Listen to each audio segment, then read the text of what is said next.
사람들은 누구나 사랑을 받기를 원하고 있습니다. 성도들은 목사의 사랑과 관심을 받기를 원합니다. 그래서 어떤 이들은 그렇게 말해요. 전사님이 10번 전화하는 것보다 목사님이 한 번 전화하는 게 더 낫습니다. 이렇게 한다고 하는 것은 결국 전사님을 싫어하는 것이 아니라 그만큼 목사님의 관심과 사랑을 받기를 원하기 때문에 그런 것입니다. 또한 목사인 역시 제 자신도 성도들의 사랑과 관심을 받기를 원해요. 여러분들, 제가 이렇게 아주 당당한 것 같고 떳한 것 같아도 저도 한없이 여리고 여린 성격의 사람입니다. 저도 쉽게 상처를 많이 받아요. 성도들이 무리하게 던지는 말을 한마디 한마디에 저도 상처를 받고 가슴앓이하고 잠 못 이루는 밤을 지새울 때가 한두 번이 아닙니다. 그래서 많은 스트레스로 괴로워할 때도 참 많아요. 그래서 목사도 성도들의 사랑과 관심을 받기를 원하고 있습니다.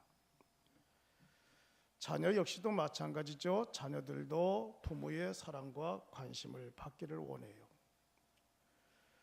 그래서 사랑받고 자란 자녀들은 행복이 무엇인 줄 알고 사랑이 무엇인 줄 알아서 다른 사람들에게 사랑을 줄 줄 알고 행복을 나누어 줄 줄 아릅니다.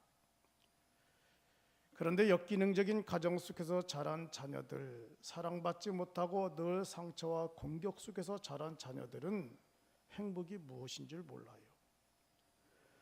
그들은 나중에 커서도 가정을 이루어서도 남편에게 상처를 주고 공격하고 주변의 사람들과도 상처를 주고 공격을 합니다. 그래서 사회성이 참 부족하죠. 그래서 자녀들도 부모의 사랑과 관심을 받고 자라야 돼요. 우리 성도 여러분, 여러분들도 여러분들 자녀들에게 힘들지만 한없는 사랑과 관심을 베푸시기 바랍니다. 또한 부모 역시도 마찬가지예요. 부모들도 자녀들의 사랑과 관심과 존중을 받기를 원해요. 아무리 못난 자녀라 할지라도 자녀들이 아파하고 고통받고 괴로워하는 그 모습을 보면서 같이 아파하고 괴로워하지 참 고소하다고 말할 부모가 어디 있겠습니까? 이만큼 부모의 온 마음과 신경은 자녀들에게 다 가 있어요. 그렇기 때문에 자녀들은 부모의 관심과 그리고 부모를 늘 존중하는 마음이 있어야 됩니다. 이 모든 것들의 결론은 무엇이냐면은 서로가 사랑을 받고 있다고 하는 사실에 대해서 우리는 존재감을 느끼고 행복을 느끼고 있는 것입니다. 내가 그 누군가로부터 사랑을 받고 있다고 하는 것 얼마나 행복한 겁니까? 내 주변의 사람들에게 사랑을 받고 살아가고 있다고 하는 것, 그리고 사랑을 느끼며 받으며 신앙생활을 하고 있다고 하는 것은 참 행복한 거예요. 성도들도 마찬가지입니다. 성도들도 하나님께 사랑을 받기를 원하고 있습니다. 그래서 우리는 하나님 앞에 늘 기도하죠. 하나님, 나는 사랑받기를 원합니다. 나를 사랑해 주세요 하고 하나님 앞에 기도하며 그리고 하나님 앞에 찬송을 부를 때도 있습니다. 우리 모든 성도들이 하나님 앞에 사랑을 받아야 돼요. 그래야 영혼이 잘됨과 같이 범사가 잘되고 강건해지는 역사가 일어나는 겁니다. 사랑을 받지 못하면 안 되죠. 그런데 우리가 하나님의 사랑을 받으려면 어떻게 해야 됩니까? 우리가 하나님의 사랑을 받으려면 내가 먼저 하나님을 사랑해야 돼요. 내가 하나님을 사랑하지 아니하고 어떻게 사랑받기를 원합니까? 내가 먼저 하나님을 뜨겁게 사랑하고 하나님을 인격적으로 사랑하고 하나님을 신뢰해야 내가 사랑을 받는 거예요. 우리 한번 따라합시다. 하나님을 사랑하자. 하나님을 사랑해야 돼요. 오늘 본문 17절에 보니까 이렇게 말씀하고 있습니다. 나를 사랑하는 자들이 나의 사랑을 입으며 나를 간절히 찾는 자가 나를 만날 것이라. 하나님은 이렇게 말씀해요. 나를 사랑하는 자들이, 나가 누구예요? 하나님이십니다. 하나님을 사랑하는 자들이 사랑을 입는다. 하나님을 사랑한 자들이 사랑을 받는다, 그 말이에요. 그러니까 이것을 역설적으로 표현하면 하나님께 사랑을 받으려면 어떻게 해야 되느냐? 하나님을 사랑해야 된다는 겁니다. 나를 간절히 찾는 자가 나를 만날 것이다. 하나님을 만나려면 내가 주님을 찾아야죠. 하나님을 사랑하는 자가 하나님의 사랑을 받는다고 말씀했습니다. 그러니까 하나님의 사랑을 받으려면 우리가 하나님을 뜨겁게 사랑해야 돼요. 하나님이 나를 만나 주실 것을 기대하고 요구하기 전에 내가 먼저 하나님을 간절히 찾아야 됩니다.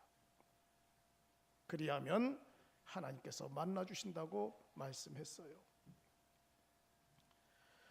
사람들은 하나님을 간절히 찾지도 않으면서 내가 어려울 때 마치 슈퍼맨처럼 하나님이 나타나기를 원하고 있어요. 하나님 나를 도와주세요. 나를 도와주세요.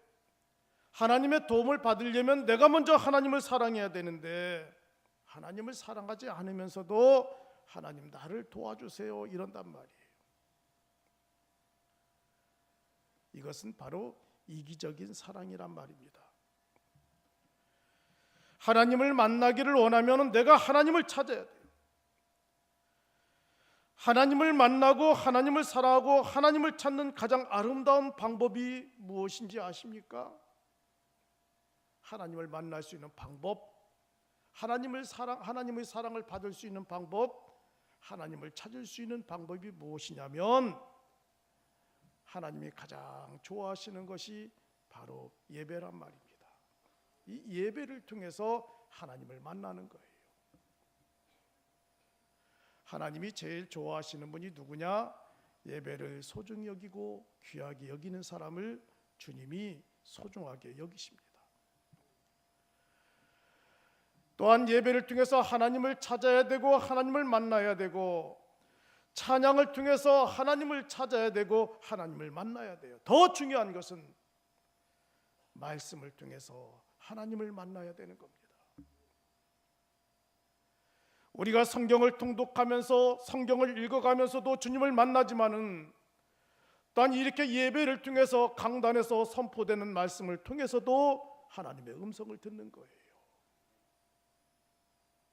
여러분, 강단을 통해서 여러분들에게 주시는 말씀들이 어떤 이에게는 다양한 소리로 들린단 말이죠.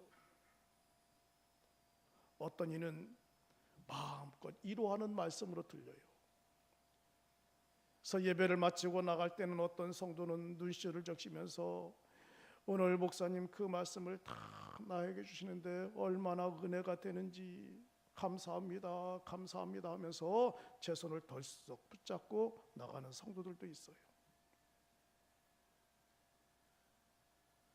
왜 그분에게 그 말씀이 귀에 들렸을까요? 지금 그분의 마음의 상태와 환경은 하나님께서 위로받아야 할 상황이기 때문에 위로의 말씀으로 들리는 겁니다. 어떤 성도들의 마음 가운데는 책망의 소리로 들려요. 그런데 왜 책망의 소리로 들리는지 아십니까? 지금 하나님은 그의 마음 가운데 그게 필요하기 때문에 그 소리로 들리게 하시는 거예요. 근데 그 소리가 들리면 하나님, 맞아요, 내가 고치겠습니다. 내가 좀 변하려고 노력하겠습니다. 이렇게 몸부림쳐야 복받는 인생이 되는 거예요. 그런데 오늘 목사님 나보고 설교하네, 나를 겨냥해서 설교하네, 나에게 미사일도 쏘고 나에게 대포도 쏘고 나에게 총도 쏘고 있네.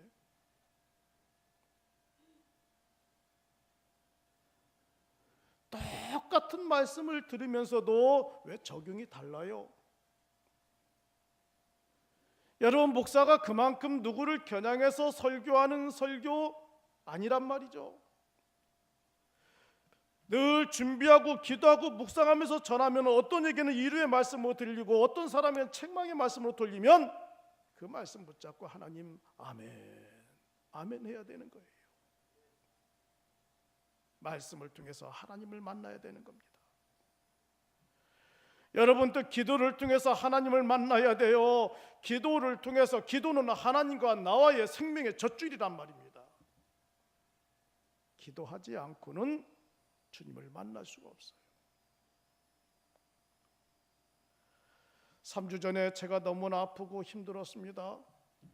병원에 입원해서 치료를 다 받고 퇴원하고 나니까 주일날 참 힘들게 예배를 드렸어요. 그때도 당회를 했죠. 그리고 또 며칠 지나고 나서 제 아내가 목사님 좀 쉬어야 되겠어요. 쉬러 갑시다 해서 아내와 함께 저 삼척에 솔비치라고 하는 콘도에 함께 힐링 타임의 시간을 갖기 위해서 갔습니다. 가니까 너무나 파도의 물결이 너무나 아름답습니다. 그리고 마치 주변이 멋있게 단장되어 있어요. 거기서 한 것은 제 아내와 함께 묵묵히 걸었어요. 아무 말도 하지 않고 묵묵히 산책만 했습니다. 돌고 묵묵히 산책하면서 제가 하늘을 바라보며 두 손을 높이 들고 하나님 앞에 기도했어요. 하나님 도와주세요. 하나님이 도와주셔야 목회를 하는데 하나님이 도와주시지 않으면 목회를 어떻게 하란 말입니까? 하나님 앞에 두 손을 높이 들고 하나님 앞에 기도했습니다. 하나님 도와주세요. 그리고 하늘을 높이 들며 그 맑은 길을 바라보면서 찬송을 불렀어요. 주 하나님 지으신 모든 세계 찬양하라 내 영, 릴레이로 한 30곡을 혼자서 불렀어요. 그때 제 마음속에 느끼는 것은 하나님이 내 마음에 평안을 주시고 은혜를 주시더라고요.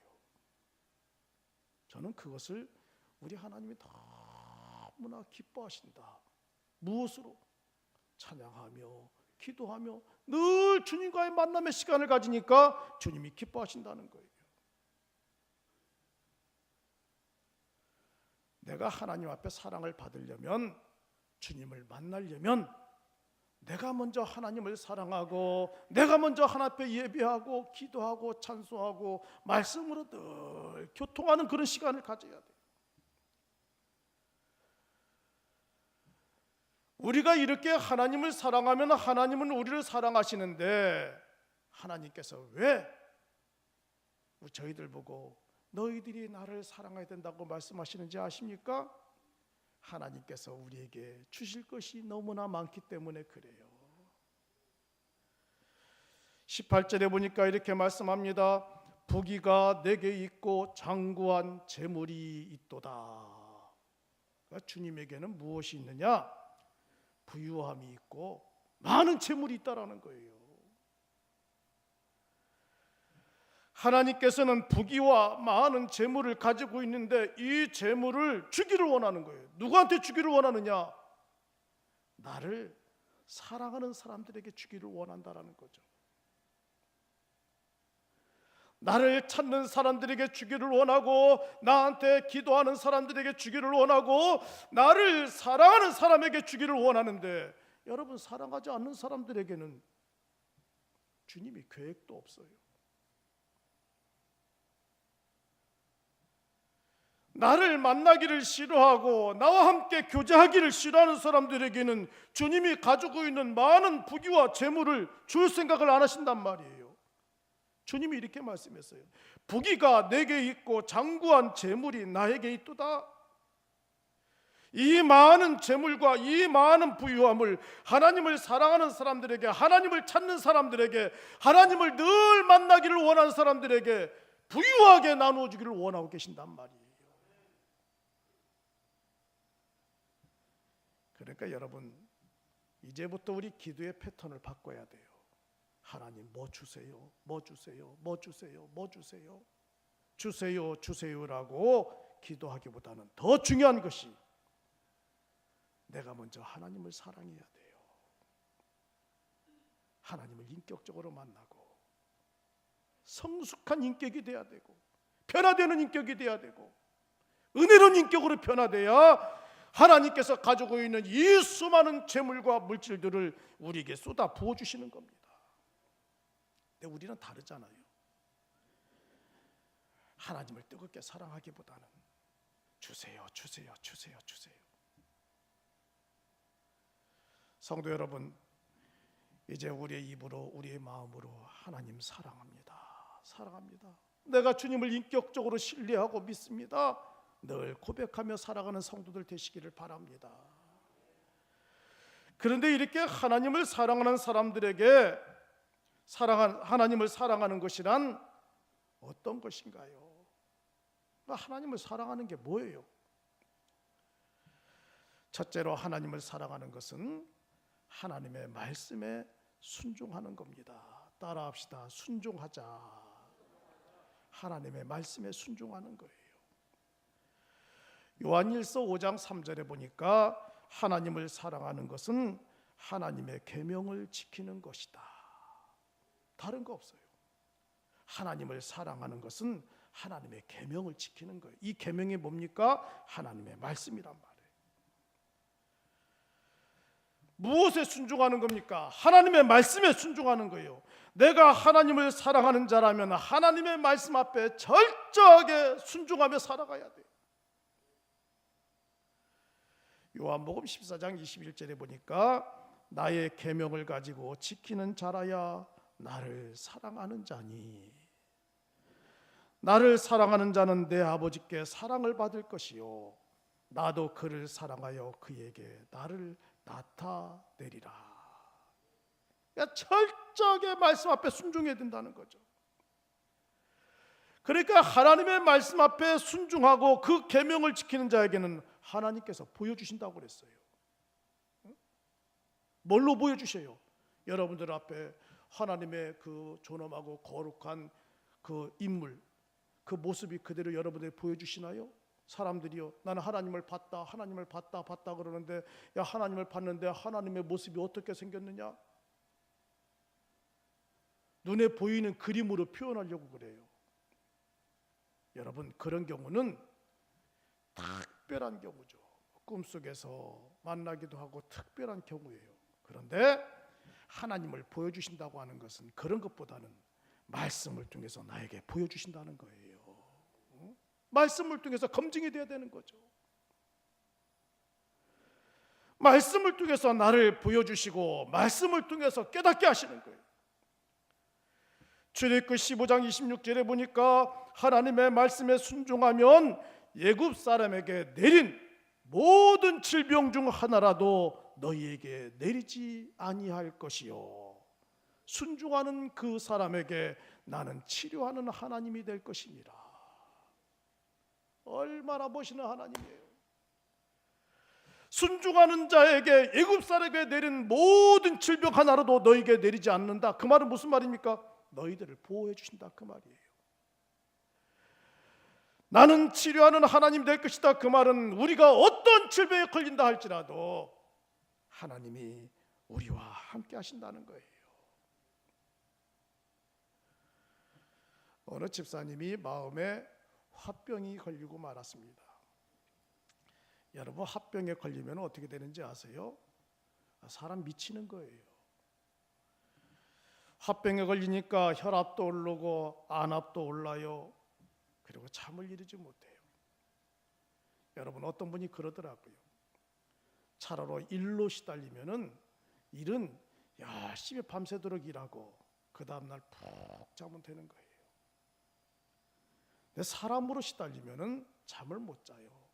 다 경험해봤잖아요. 사람에게 시달리고 사람에게 힘들어하는 시간을 가지면은요, 화병이 올고 마음속에 미움이 생기고 원망이 생기고 이리 굴르고 저리 굴르고 스트레스 쌓이고 이러다가 잠도 못 자요. 이 집사님의 심장이 두근두근하면서 괴로운 시간들을 보내고 있습니다. 마음이 불편하니까 기도가 나오겠어요? 기도도 못하죠. 또 마음이 불편하니까 찬송도 못해요. 마음이 불편하니까 하나님을 원망하게 되고 남편에 대한 원망도 하게 되고 자식에 대한 원망을 하게 돼요. 그뿐만 아닙니다. 마음이 불편하니까 모든 것을 원망하다 보니까 교회에 나와도 교인들이 그렇게 꼴보기 싫어요. 성도들이 몇몇 앉아서 이야기 나누면 나를 향하여 소곤소곤 대는 것 같고, 친절하게 말을 하는데도 자꾸 삐딱하게 알아듣고 성도들을 원망해요.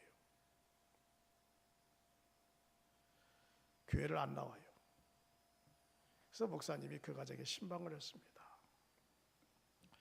신방 안에서 목사님이 이렇게 권면했어요. 다른 사람을 용서하는 기도해 보세요.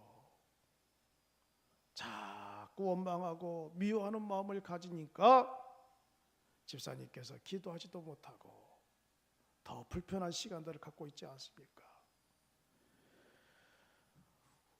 용서하는 기도해 보세요. 사랑하는 기도해 보세요. 축복하는 기도해 보세요. 여러분, 우리 성도들은 분명히 알아야 되는데 누구를 향하여 저주하는 기도하면 안 돼요. 중요한 겁니다. 다른 사람을 향하여 저주하는 기도하면은 언젠가는 그 저주가 나에게 돌아와요. 우리가 해야 할 일은 뭔지 아세요? 축복만 하는 거예요. 그 사람이 꼴보기 싫어도 축복만 하는 거예요. 축복하면 그 축복이 나에게 다 돌아오는 겁니다. 저주하지 마세요. 마음껏 축복 기도해 보세요. 사랑하는 기도해 보세요. 용서하는 기도해 보세요. 예배 마치고 목사님 돌아왔어요. 그때 집사님 마음속에 목사님이 하시고 간 말씀이 자꾸 생각이 나는 거예요. 사랑하는 기도해 보세요. 용서하는 기도해 보세요. 축복하는 기도해 보세요. 이 집사님이 당신의 골방에 들어가서 하나님 앞에 기도하는 겁니다. 미워하는 마음을 다 걷어가 주시고 사랑하는 마음을 갖게 하옵소서. 용서하는 마음을 갖게 하옵소서. 축복하는 마음을 갖게 하옵소서. 그랬더니 며칠 후에 이 화병이 다 치료되고 잠도 너무나 잘 자고 믿음도 회복되고 신앙도 회복돼서 교회 나오니까 교회에서 섬기고 있는 성도들이 그렇게 아름답고 멋져 보일 수가 없는 겁니다. 성도 여러분, 우리들도 하나님 앞에 하나님 나를 사랑해 주세요, 나를 복 주세요 이런 기도하기 전에 내가 먼저 하나님께서 가르쳐 주신 말씀 앞에 순종하는 기도하는 거예요. 주님이 사랑하라고 했습니까? 사랑합니다. 주님이 기도하라고 했습니까? 기도합니다. 주님이 축복하라고 했습니까? 축복합니다. 우리 문학의 성도들은요, 늘 축복하며 사랑하려고 용서하려고 그렇게 살아가는 그런 성도들 되길 바랍니다. 그래서 여러분들 신앙생활이 정말 멋있어야 돼요. 행복해야 돼요. 두 번째로는 하나님을 사랑하는 것이 무엇입니까? 하나님 앞에 드릴 줄 알아야 돼요. 따라서 합시다. 드리자. 하나님 앞에 드려야 돼요. 고린도후서 9장 7절에 보니까 각각 그 마음에 정한 대로 할 것이요 인색함이나 억지로 하지 말지니 하나님은 즐겨내는 자를 사랑하신다 그랬어요. 우리는 2018년 1월 한 달 동안은 우리가 축복에 대해서 설교했어요. 또 2월 달에는 우리가 행복과 드림에 대해서 말씀 나눌 터인데 우리가 금년 한 해 동안 복을 받으려면 어떻게 해야 되느냐? 드려야 돼요. 드려야 사랑을 받는 겁니다. 드릴 때 어떻게 드리느냐? 즐거운 마음으로 드리라고 그랬어요. 즐거운 마음으로. 하나님은 크고 작은 걸 따지지 않습니다. 우리의 마음의 상태를 주님이 보시는 거예요. 즐거워하는 마음으로 드리는 자를 하나님이 기뻐하신단 말이죠. 우리는 매주 예배 시간에 하나님 앞에 예물을 드려요. 어떤 분은 매월 소독의 11조를 하나님 앞에 드립니다. 여러분, 소독의 11조를 하나님 앞에 드릴 때도 즐거운 마음으로 드리세요. 감사한 마음으로 드리세요. 나에게 일할 수 있는 것을 주시고 소득을 주시니 감사합니다. 여러분, 어떤 사람들은 그런 일터를 구하고 싶어도 구하지 못하는 사람들이 너무나 많아요. 근데 놀라운 것은 우리 교회 성도들은요, 은퇴 정년이 넘었음에도 불구하고 아주 떳떳하게 당당하게 일하는 사람들 많아요. 얼마나 감사합니까? 너무나 감사하잖아요. 하나님 나에게 소득을 주신 것도 감사합니다. 이 소득의 11조를 하나님 앞에 드리는 거예요. 어떤 마음으로? 즐거워하는 마음으로 드려야죠. 또한 어떤 환경 가운데서도 우리는 감사 예물을 하나님 앞에 드려요. 주님은 그러잖아요. 늘 감사하는 자들에게 감사가 더해지는 역사가 일어나는데, 원망과 불평만 하는 자들은 그 인생에 행복이 없어요. 늘 가시돋친 말만 하는 거죠. 우리 문화계 성도들은 금년에 이래도 감사, 저래도 감사, 감사하세요. 옆 사람이 터지고 깨져도 그 사람을 보면서 하나님, 내가 저러면 안 된다는 것을 배우게 하시니 감사합니다. 옆에 사람을 보면서도 배워야 되는 거예요. 또 주일 예배를 드리면서 하나님 앞에 주일 예배를 드립니다. 또 해외에 나가서 복음을 전하는 선교사들을 위하여 우리 문화계 성도들은 선교헌금을 드려요. 내가 나가지 못하지만 대신 나가서 복음을 전하는 자들을 위하여 선교헌금을 드리는 거죠. 여러분, 선교사들은 해외 나가면 참 낯선 사람들과 교제하며 복음 전한다는 게 얼마나 어렵습니까? 그들은 생명을 걸고 가는 거예요. 그리고 그들이 어쩌다가 한 번씩 한국에 돌아오면은 후원하는 교회, 기도하는 교회 강단에 서는 게 최고의 축복이에요. 저희 교회도 그래서 한 번씩 이렇게 선교사들을 세웁니다마는 그들이 강단에 와서 우리 성도들에게 은혜가 되든 은혜가 되지 아니하든 선교 현장에서 내가 만나고 경험한 예수님을 간증하고 가면은 재충전되는 거예요. 우리가 그들을 위해서 선교헌금을 드리고, 우리는 다양한 기도의 제목을 담아서 하나님 앞에 예물을 드려요. 여러분은 은혜 받은 사람이라고 한다면 하나님 앞에 즐거워하는 마음으로 예물을 드려야 되는 겁니다. 하나님 앞에 드리는 예물은 노인이나 젊은이나 뭐 부자나 가난한 자나 면제가 없어요. 면제가 없어요. 여러분, 면제가 어디 있습니까? 하나님 앞에 드리는 예물인데. 오래전에 어느 집사님께서, 권사님께서 새벽기도 때 감사헌금 봉투를 하나 들고 나왔어요. 연세가 드시니까 잘 눈도 안 보이고 글씨 쓰기도 어려우니까, 목사님 이것 좀 써주세요. 거기서 이름을 썼죠. 그 권사님 액수는 얼마로 쓸까? 그랬더니 당당하게 3,000원. 3,000원. 연세진 권사님. 감사 제목 뭐라고 쓸까요? 우리 손주 취업시켜 주셔서 감사합니다. 네, 우리 손주 취업시켜서 감사합니다. 아무개 이름 쓰고 그리고 헌금 3,000원. 자, 그 액수를 목사가 썼어요. 제가 3,000원 액수를 보면서 아이고 이것도 돈이라고 하냐? 응? 이렇게 말할 목사가 어디 있겠어요? 하나님, 참 중심이 너무나 아름답지 않습니까? 우리 하나님도 그분이 드려지는 헌금 액수를 보면서 야, 내가 그지냐?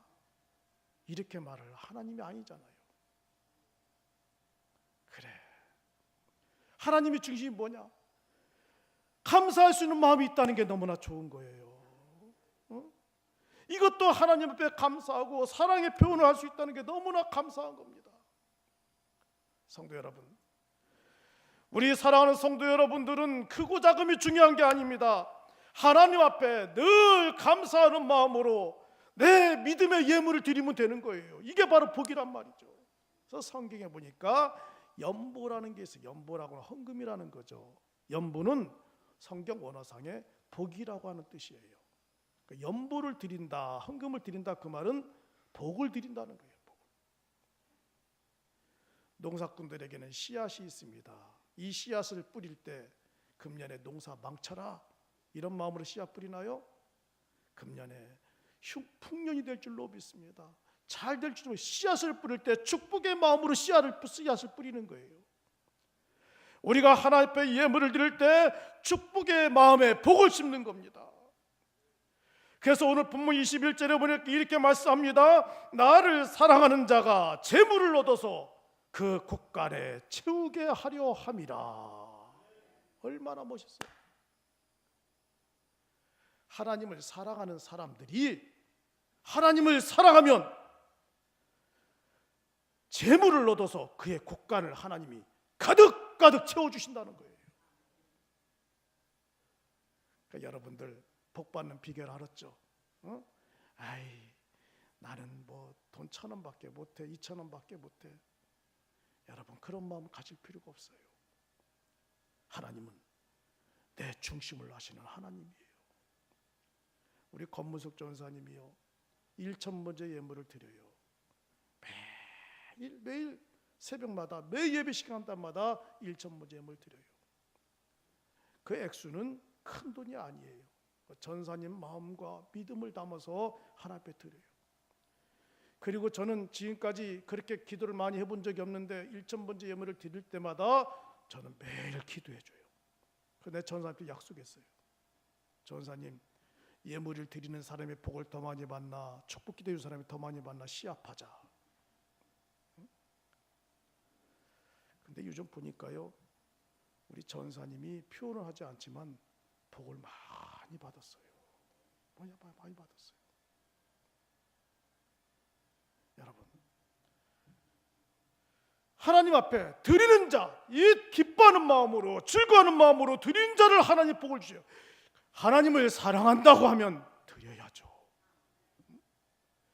말라기 3장 10절에 보니까 너희에게 복을 쌓을 것이 없도록 부어주시겠다. 드리는 자에게 너희들에게 복을 쌓을 것이 없도록 가득 채워주시겠다라는 거예요. 저희 교회도 다문화권의 성도들이 몇몇 있습니다. 다문화권의 성도들도 하나님 앞에 드리세요. 저희들은 외국에 선교여행 가고 그러면은요 외국인 교회, 지난번 제가 미국 가서 한 2주 있을 때에는 그 세들벅 교회를 갔어요. 세들벅 교회는 다 외국인들만 거의 90%예요. 저는 거기서 2주 예배를 드렸어요. 예배를 드리면서 또 하나님 저 공부할 수 있게 하신 것도 감사합니다. 제 한국말로 기도 제목을 쓰고 감사의 예물을 드리고, 그 다음 주에도 하나님 이제 논문을 잘 통과하게 하신 것도 감사합니다. 교우 제목서 감사의 예물을 드리고, 세들벅교회 릭 워렌 목사님이 한국말로 이태우 목사 썼는데 그가 알아보겠어요? 영어로 써야 알아보지. 목사님이 알아보든 알아보지 아니하든 나는 내 믿음을 가지고 하나님 공부할 수 있게 하신 것 감사합니다. 논문을 잘 마무리할 수 있게 한 것 감사합니다. 여러분 다문화권의 성도들도 하나님 앞에 예물을 드려야 돼요. 드리면 하나님이 그 가정에 말라기 3장 10절처럼 너희에게 복을 쌓을 것이 없도록 부어주시겠다. 금년에 하나님을 더욱더 사랑하고 또 더욱더 순종하고 더욱더 드려서 복을 많이 받는 성들이 되시기를 주의 이름으로 축복합니다. 우리 함께 찬양합시다.